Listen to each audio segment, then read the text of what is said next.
olha, eu escondi um pouco o rosto de ti, para que você em mim encontre a segurança dos seus pés. Porque na prosperidade as pessoas acham que anda tudo bem. Mas a prosperidade é uma ilusão, meus irmãos. Porque você hoje está bem, amanhã você pode perder tudo. E como você vai reagir diante disso? Se a tua prosperidade não for apenas o Senhor e unicamente o Senhor, como é que você vai resistir ao dia mau?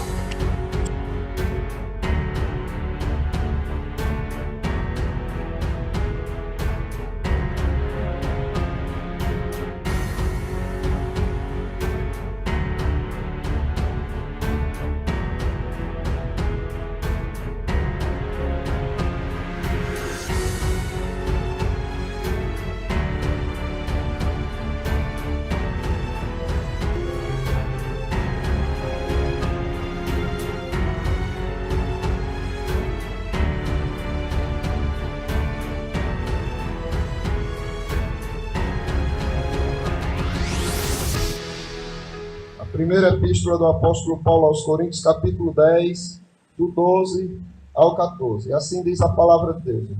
Aquele, pois, que pensa estar em pé, veja que não caia. Não vos sobreveio tentação que não fosse humana, mas Deus é fiel, e não permitirá que sejais tentados além das vossas forças. Pelo contrário, juntamente com a tentação, vos proverá livramento, de sorte que o possais suportar. Portanto, meus amados, fugi da idolatria.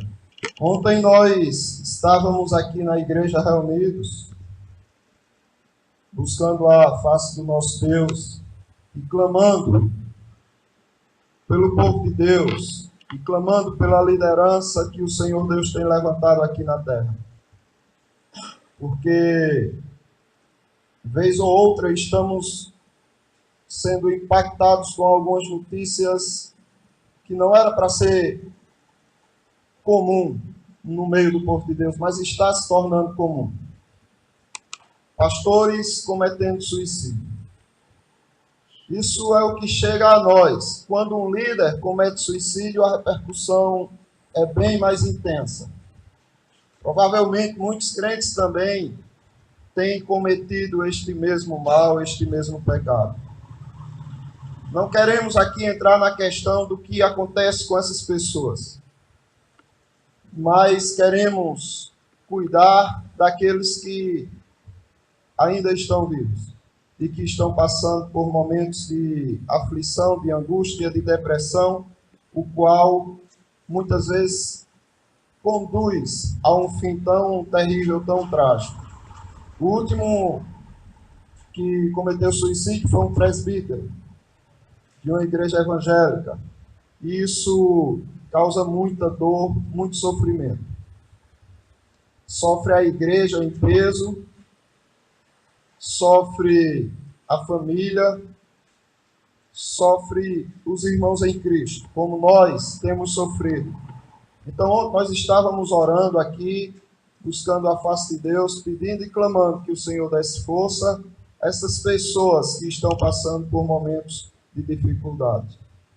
Eu quero meditar nessa passagem com os irmãos, porque ela mostra qual deve ser nossa responsabilidade para com a nossa vida e qual é o cuidado de Deus também para com a nossa vida.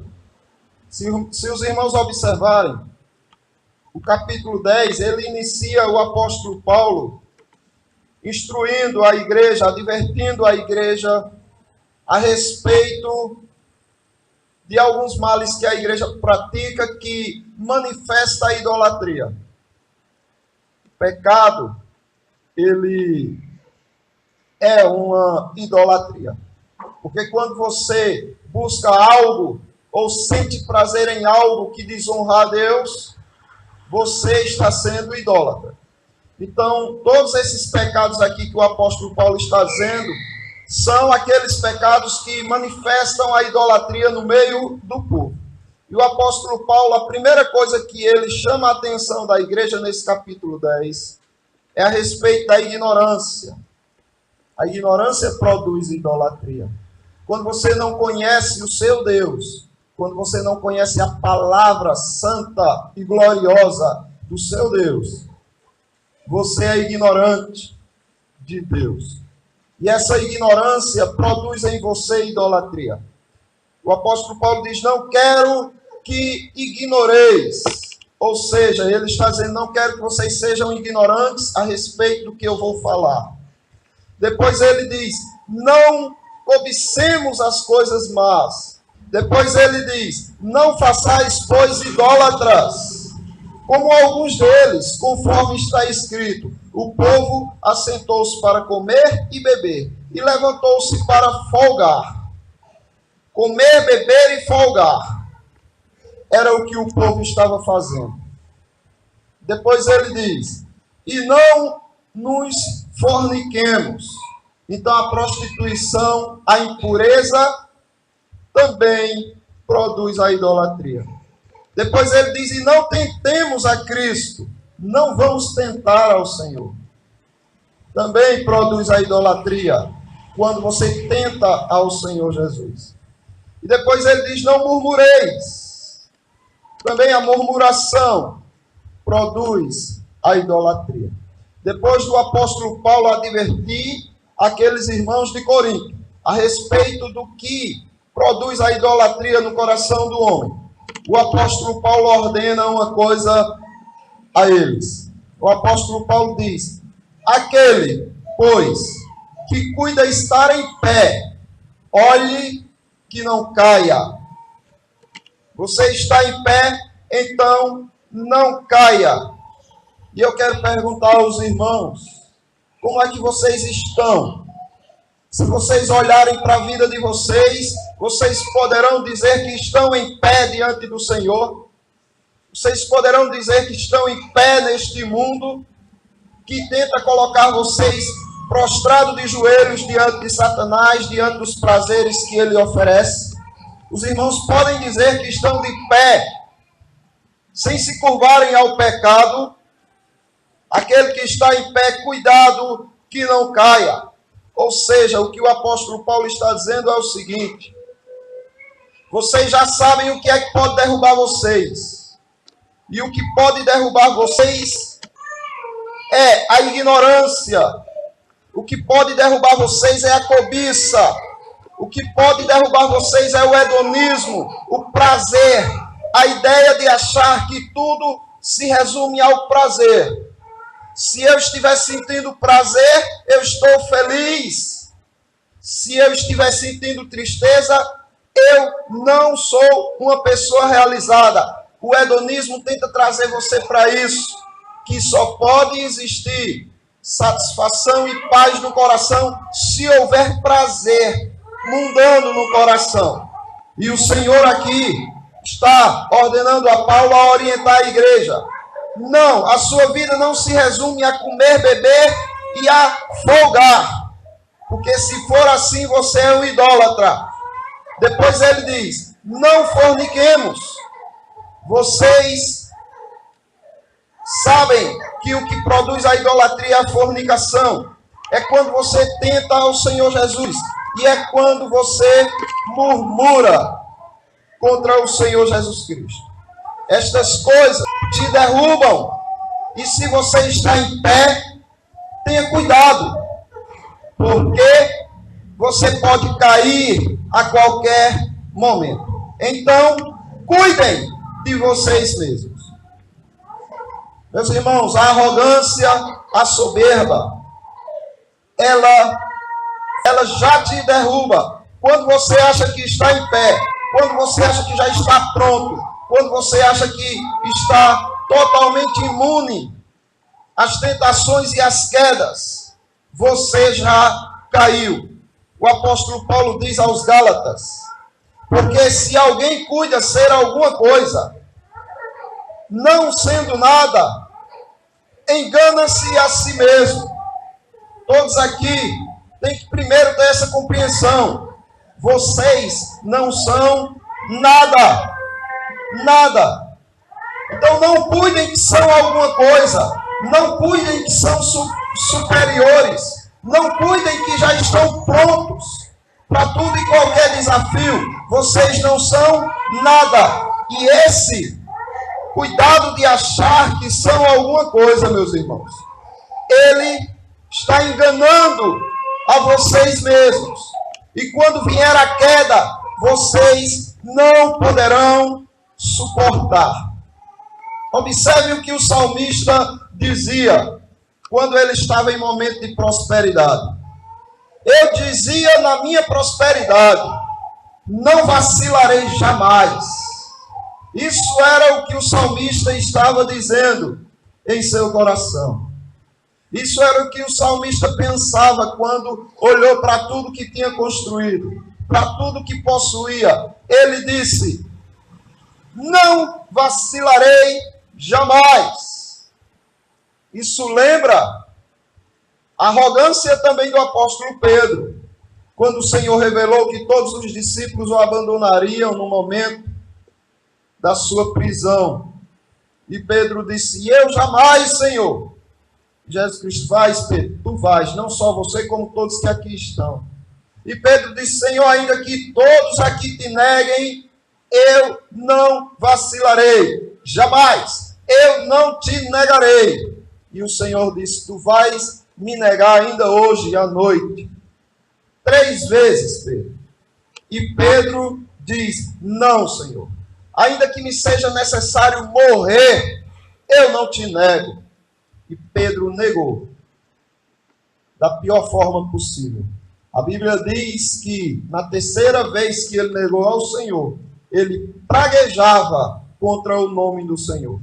Então, o momento de saúde, o momento de riqueza, o momento de paz e tranquilidade, faz com que você se sinta uma pessoa super homem, super mulher. Faz com que você se sinta uma pessoa que está pronto para qualquer desafio, quando na verdade você não está.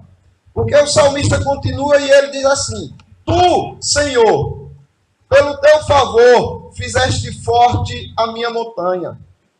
Tu encobristes o teu rosto e fiquei perturbado. Ou seja, só foi o Senhor encobrir um pouquinho o rosto e Davi já ficou logo perturbado de espírito. Cadê aquele homem que não vacilaria jamais? Estava vacilante, tinha caído. A arrogância já mostra que você está caído. A ti, Senhor, clamarei, e ao Senhor supliquei. A ti, Senhor, clamei, e ao Senhor supliquei. Então ele entendeu que a força dele estava no Senhor, que ele só estava de pé por causa do Senhor e não por causa das coisas que ele construiu ou das coisas que ele pensava ser. Ainda no Salmo 17 diz, dirige os meus passos nos teus caminhos, para que as minhas pegadas não vacilem. Eu te invoquei, ó Deus, pois me queres ouvir. Inclina para mim os teus ouvidos e escuta as minhas palavras. No Salmo 121 diz, levantarei os meus olhos para os montes, de onde vem o socorro. O meu socorro vem do Senhor, que fez os céus e a terra. Não deixará vacilar o teu pé. Aquele que te guarda não tosquenejará. Eis que não tosquenejará, nem dormirá o guarda de Israel. O Senhor é quem te guarda. O Senhor é a tua sombra, à tua direita. Então observe que o salmista agora ele entende o que é que o faz estar de pé. É o Senhor. E é no Senhor que ele busca essa segurança e essa firmeza de pés para que não vacile, para que não caia. Enquanto ele achava que ele já estava pronto, era porque ele não estava pronto. Na verdade, ele estava caído. E para o Senhor mostrar que ele não estava seguindo no caminho seguro, o Senhor esconde dele o rosto e ele fica logo perturbado. Ou seja, quando o Senhor esconde o rosto de você, o Senhor não quer que você faça um mal à sua vida. O Senhor não quer te aprofundar na tristeza. O Senhor não quer o mal sobre você. quando o Senhor esconde o rosto de você. Aqueles momentos que você diz, Senhor, eu clamo, clamo, e o Senhor não responde.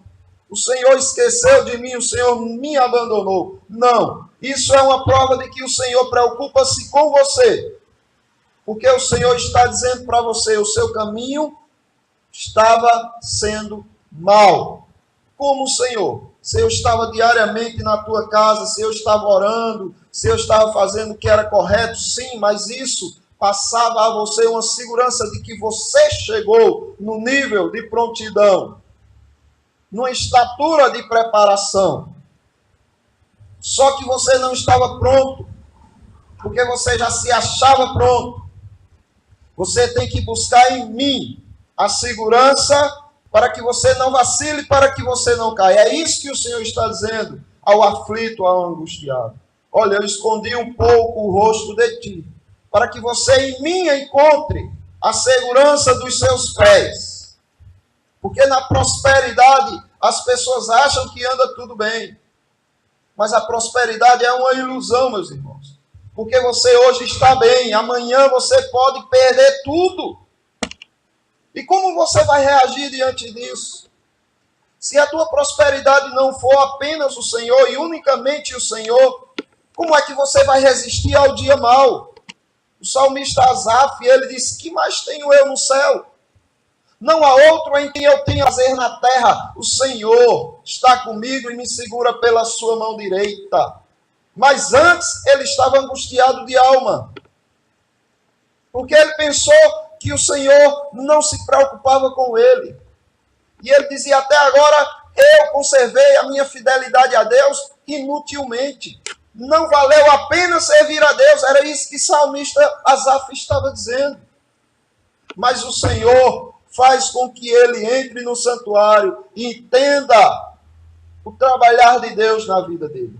E quando ele compreende, ele diz, Senhor, ainda que a minha carne e o meu coração desfaleça, Deus é a segurança da minha alma. Deus é a segurança da minha vida.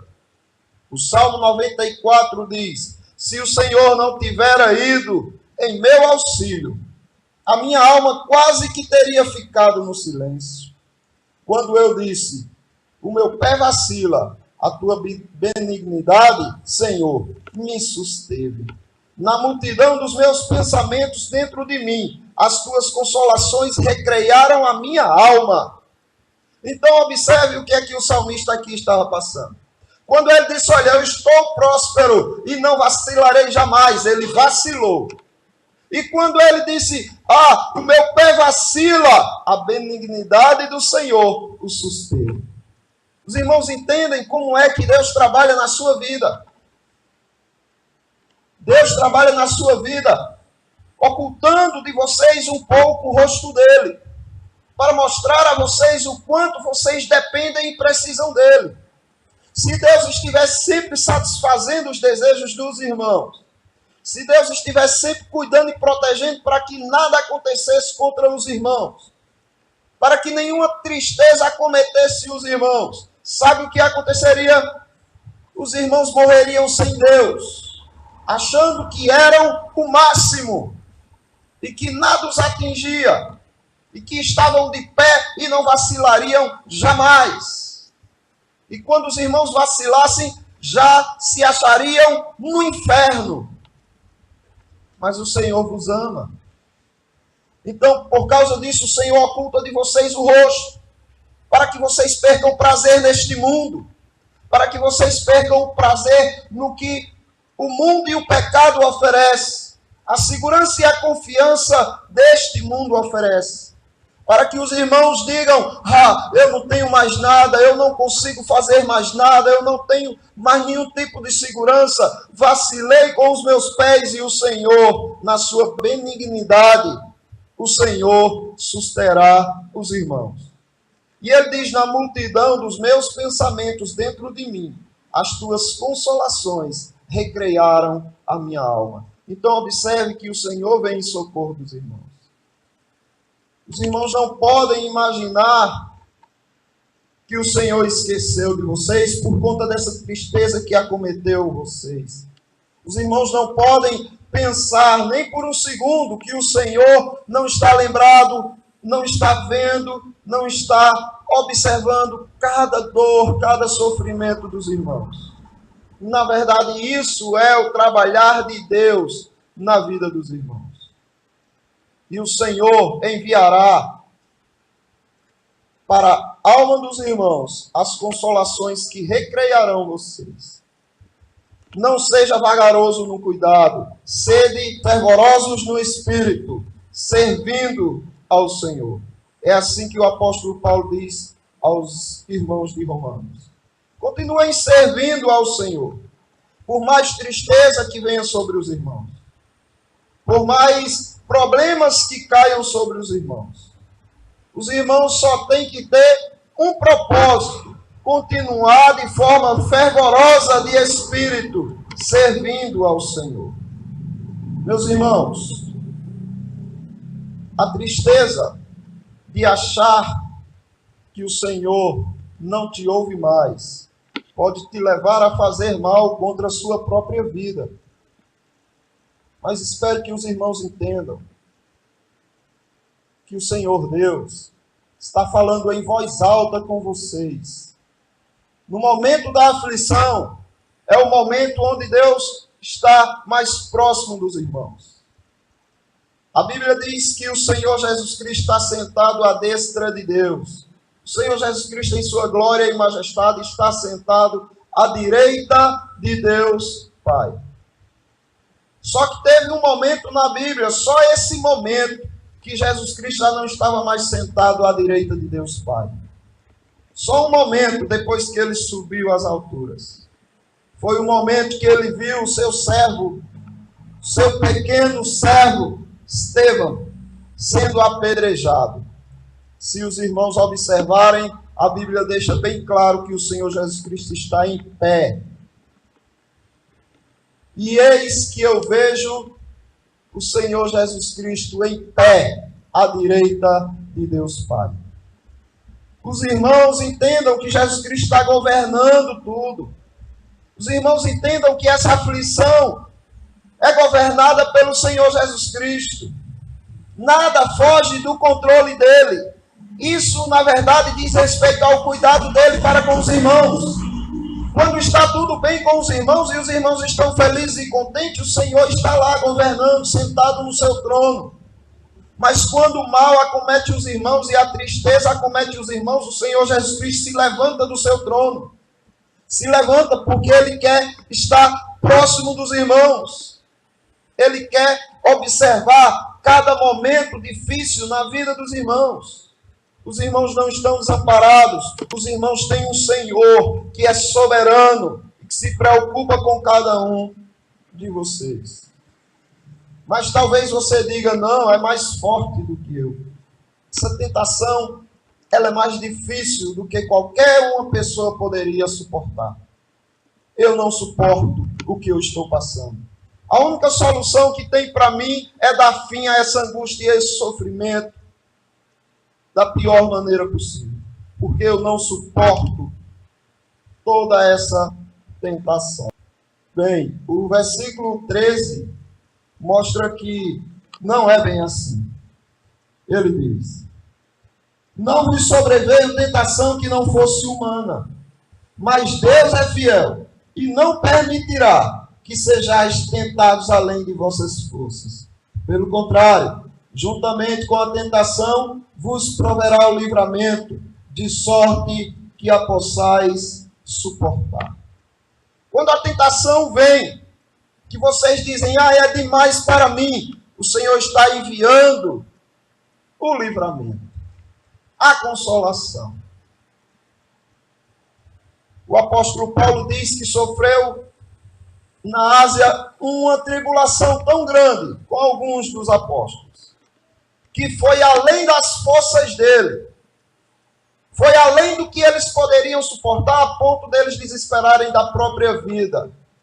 Sim, mas eles esperaram mais um pouco, porque a promessa do Senhor é de que não desampara, é de que enviará o escape, e foi o que Paulo disse. Mas o Senhor nos livrou. mas o Senhor nos guardou. Então, aquele momento que você está pensando, eu não suporto, eu tenho que dar fim a esse sofrimento, o Senhor está dizendo, aguarde só mais um pouco, e você verá o tamanho do livramento, e você verá o tamanho da consolação, e você verá o tamanho do cuidado que eu estou tendo para com você. Aguarde só mais um pouco, e você verá. É o que o Senhor está dizendo aqui. Que não vem sobre os irmãos tentação, senão humana, mas fiel é Deus, que não vos deixará tentar acima do que podeis. Antes, com a tentação, dará também o escape, para que o possais suportar. O escape do Senhor está às portas. O Senhor diz que nós devemos orar.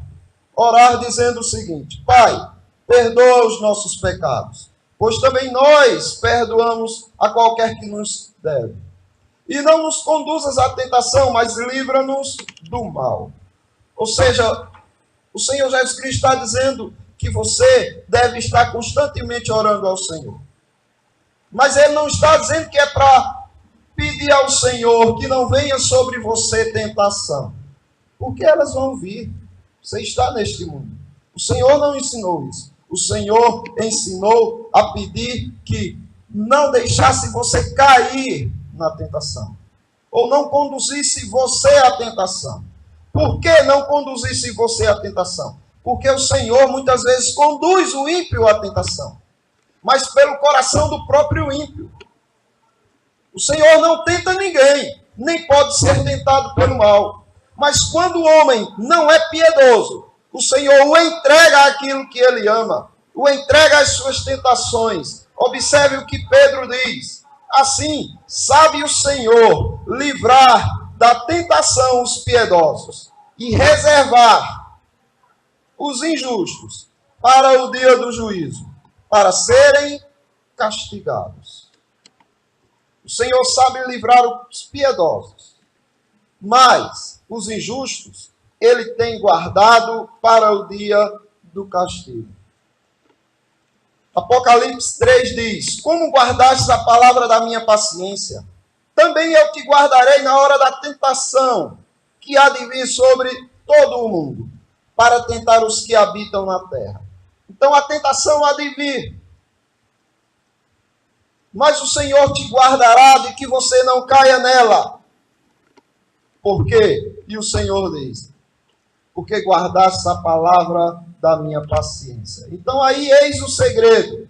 O segredo de você superar e suportar as tentações é você estar cada vez mais inteirado, buscando e se aprofundando na palavra do seu Deus.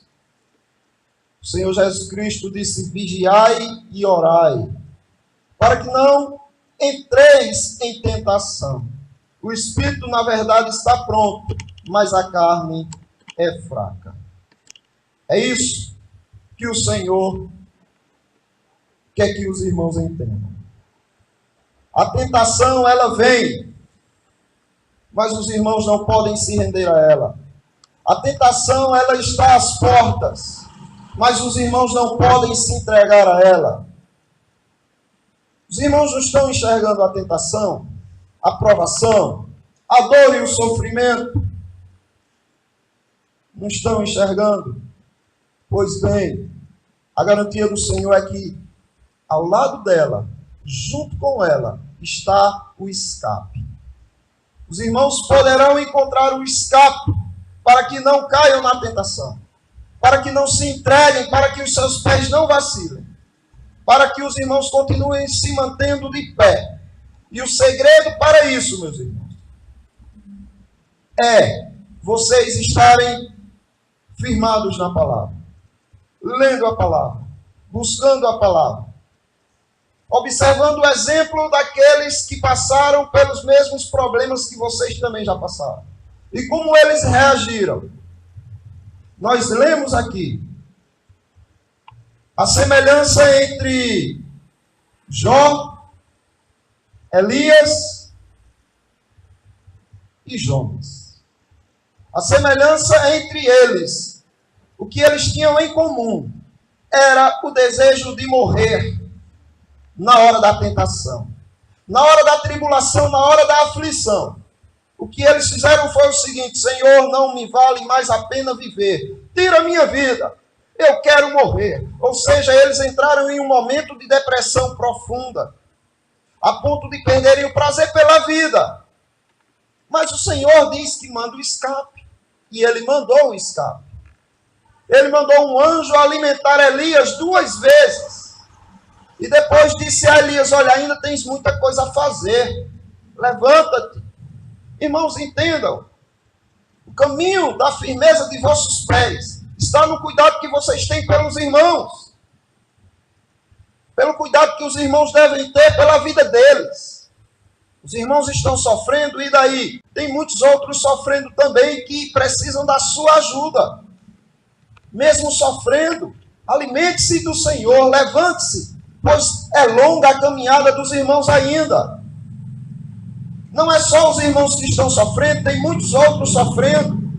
Mas se cada um cuidar da sua própria dor, todos vão perecer. Os irmãos precisam um dos outros. Então vão visitar uns aos outros. Vão socorrer, vão dar assistência, vão ver o que precisa ser feito para que seu irmão se reanime no Senhor. E foi o que o anjo disse: levanta-te, come, porque tu tem muito caminho que andar ainda. E ele teve que constituir reis, ele teve que constituir um profeta no lugar dele. Elias fez muito ainda antes de partir para o Senhor. E Jó disse que sua vida não tinha mais sentido. Amaldiçoou o dia do seu nascimento. Por quê? Porque ele achava que o Senhor tinha virado as costas para ele. Ele achava, meus irmãos, que Deus não estava cuidando dele como ele pensava que cuidava. Jó queria uma resposta de Deus, ele não entendia, na verdade, o que estava acontecendo. A ignorância, como nós vemos aqui no começo. Jó olhou e disse: por que o Senhor está fazendo isso comigo? E os amigos diziam: por isso, Jó. E ele dizia: não, não é. Eu sei, quem vive isso sou eu, não é isso. É isso sim. E outro dizia outra coisa, e outro. E ele disse: não é. Não é nada disso. E até agora eu tento encontrar uma explicação para essa angústia, essa provação, esse sofrimento que eu estou passando. E eu não consigo uma explicação. E Deus não quer falar comigo. E Deus resolve falar, não dizendo o que estava fazendo com Jó, mas perguntando a Jó: já que tu te achas tão sábio, me responde algumas coisas. E prova a Jó o quão ele é ignorante a respeito de Deus. O quão Jó era ignorante a respeito de Deus. E quando Jó começa a entender a magnitude da soberania, da graça poderosa de Deus, ele diz: bem sei que tudo pode, Senhor. Nenhum dos teus planos pode ser frustrado. Antes eu te conhecia de longe, de ouvir falar, hoje eu estou próximo de ti, os meus olhos te veem, observe. Por isso que eu me arrependo e me abomino no pó e na cinza. Observem, meus irmãos, que o Elias compreendeu que ele precisava ir em busca de socorrer os seus irmãos.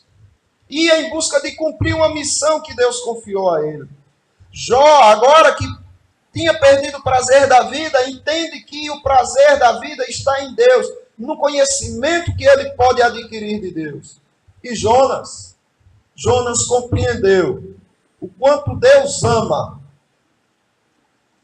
aqueles a quem ele escolheu. Deus escolheu a geração de Nínive dos dias de Jonas. E Jonas foi o instrumento de conduzir esse povo ao arrependimento através da dura pregação da palavra de Deus. E toda Nínive se arrependeu diante do Senhor. E Jonas ficou irado com aquilo, porque Jonas não achava justo Israel servindo tanto tempo ao Senhor, e Deus castigando Israel por suas falhas. De repente tem um povo que nunca se preocupou, nunca se interessou pelo Senhor. só queria viver de idolatria e de crimes, e de pecados horrendos. E Deus envia Jonas para salvar este povo. Jonas não entende aquilo e se indigna com o Senhor, e pede a morte, ou seja, se entrega à depressão, e pede a morte para si. E o Senhor faz crescer uma planta sobre Jonas. Daí, Jonas sente aquela sombrinha e deita-se e se enche de alegria. Por quê? Porque estava sendo cuidado. Ele estava sendo protegido do sol. E ali fica feliz. Mas ele queria que toda uma geração fosse para o inferno simplesmente por causa do seu orgulho. De repente o Senhor faz a planta morrer e Jonas sofre mais uma vez o calor e fica indignado. E o Senhor diz: é justa, Jonas, essa tua ira por causa da planta? E ele: é justa sim, é justa até a morte. E Deus diz: olha, tu está com pena de uma planta que tu não tivesse trabalho nenhum para fazê-la crescer, que ela nasce hoje e amanhã morre.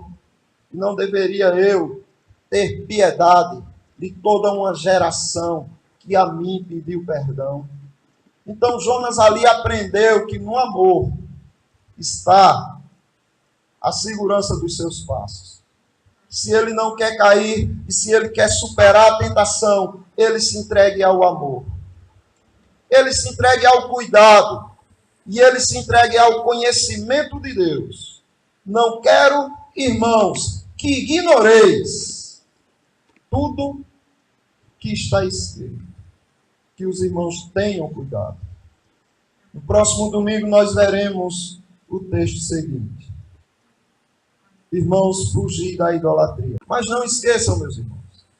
Não esqueçam que se vocês estão de pé, amém. Louvado seja o Senhor. Mas cuidado, que não caiam. E para os irmãos não caírem, os irmãos precisam entender que os irmãos não são nada. E que os irmãos só continuarão de pé se os irmãos estiverem buscando ao Senhor, clamando ao Senhor. Ah, mas eu clamo e busco e a tentação não sai, e eu estou cada vez mais aflito. Olhe para a Escritura, confie nela, confie, tenha esperança. Traga ao coração aquilo que pode te dar esperança. E veja a promessa do Senhor e confie nela, que juntamente com essa provação ao lado está o escape, a solução, para que você vença e supere. Ao lado está, ao invés de se entregar à tentação, agarre-se com o escape que o Senhor está te dando. Que Deus abençoe e encha o coração dos irmãos de alegria, de paz e de segurança. Em nome de Jesus. Amém. Não deixe de se inscrever no nosso canal. Não deixe de curtir e compartilhar. Ajude combatendo o avanço do mal, lutando, se informando, resistindo e compartilhando conhecimento.